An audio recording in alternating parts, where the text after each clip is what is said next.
Hello there, in this video we're going to take a look at the Zillow scraper from scrapingsolutions.com.au. The purpose of this scraper is to scrape all the property data from the Zillow.com website. You can do this by inputting a zip code and use additional filters as well. So let's take a look at the program. Right at the top here we have an Edit Search List button.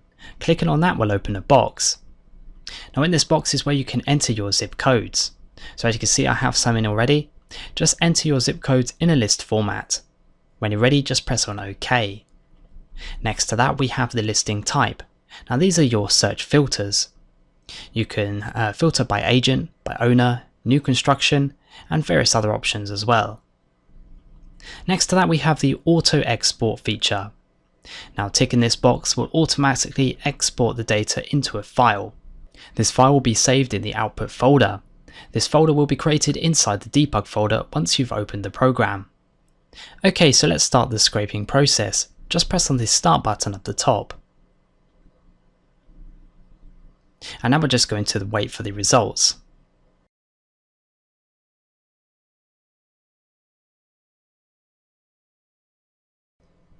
When you're ready to stop the process, just press on the stop button at the top.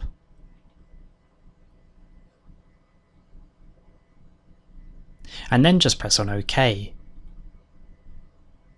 Okay, so as you can see we've collected all that information from the Zillow.com website. Now we can look at all this information by going from left to right using the scroll bars like so, and you've also got up and down as well here. Now in the first column we have the title, and we've got the description, price, Zestimate, rent Zestimate, and if we scroll across we collect the image URL, the style, square foot, longitude, latitude, status. We've got a home ID column, and we've got parcel ID, lot size, beds, bath, year built, price square foot. We've got features, last sold year, last sold for. We've got the last tax assessment. We've got the address, city, state, zip code. We've got country, listing type, property type, address for, and we've got the listing provider that sometimes collects that. We've got facts, additional features, days on Zillow. We've got the Zestimate difference, tax value difference, features found, listing agent name, listing agent contact number. We've got the owner agent name, owner agent contact number, reference URL, and we've got the URL and also the scrape date. So there's a lot of information this program collects for each different property. Like I said before, because we've got the auto export feature enabled, the program has actually saved the data into a file automatically for us, and I can show you that right now. So we're just going to go into the program folder here. If I just bring it a bit more into view, you just go to debug right here and then just find that output folder. And then there is the data collected in the CSV file. Now it's best to open this when the program has been closed. So you close it first, then you can double click to open it. And in a second I'll show you how to export the data manually.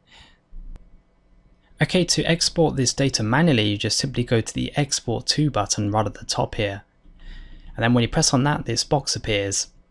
Now what you need to do is just select a location where you want to put this file. Now I'm just going to choose my Dropbox and then my data folder. And then here is where you enter the file name. So just enter a name for that file. I'll just call it my data.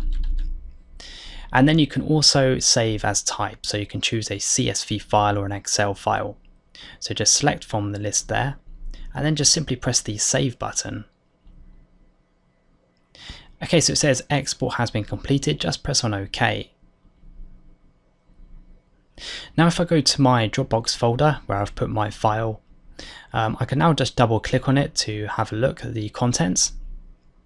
So here's the content, it's collected and it's put it into columns here, as you can see all the data. So it's all been put nicely in order, so you can now use that as you wish.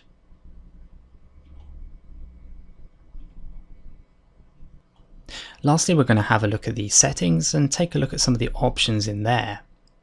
The max threads, this is useful if you want to speed up the data extraction process, but as a warning, using multi-threads can block your IP quickly, so it's best to use one thread only.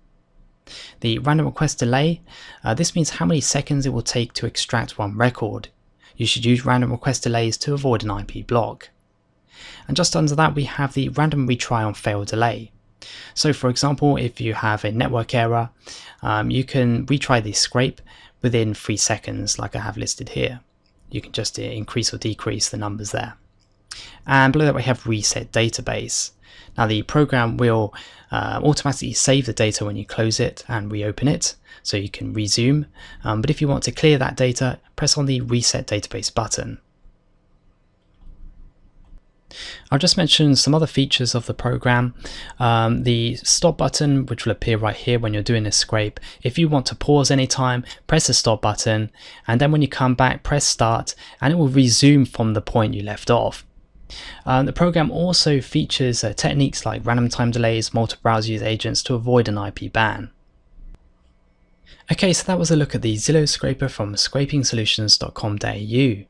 If you have a similar requirement to extract data from Zillow.com, you can always buy this software from us and we can completely customize it to your needs within 3 to 5 business days. We also give free 12 months warranty on the software against any HTML changes done by Zillow.com that could stop the software working. But if you are too busy to run a software on your own, you can use our 100% managed data extraction services. So we just send you the data you require daily, weekly or monthly for a small fee. Get in touch with us using our website www.scrapingsolutions.com.au and click on Get a Quote at the top right hand corner of the website. We will then give you a quote for our managed data extraction services, or to buy this software as it is with any modification you like to it. We usually reply within a couple of hours. Don't forget you can check us out on our YouTube channel, the link is on the screen now. Thanks for watching.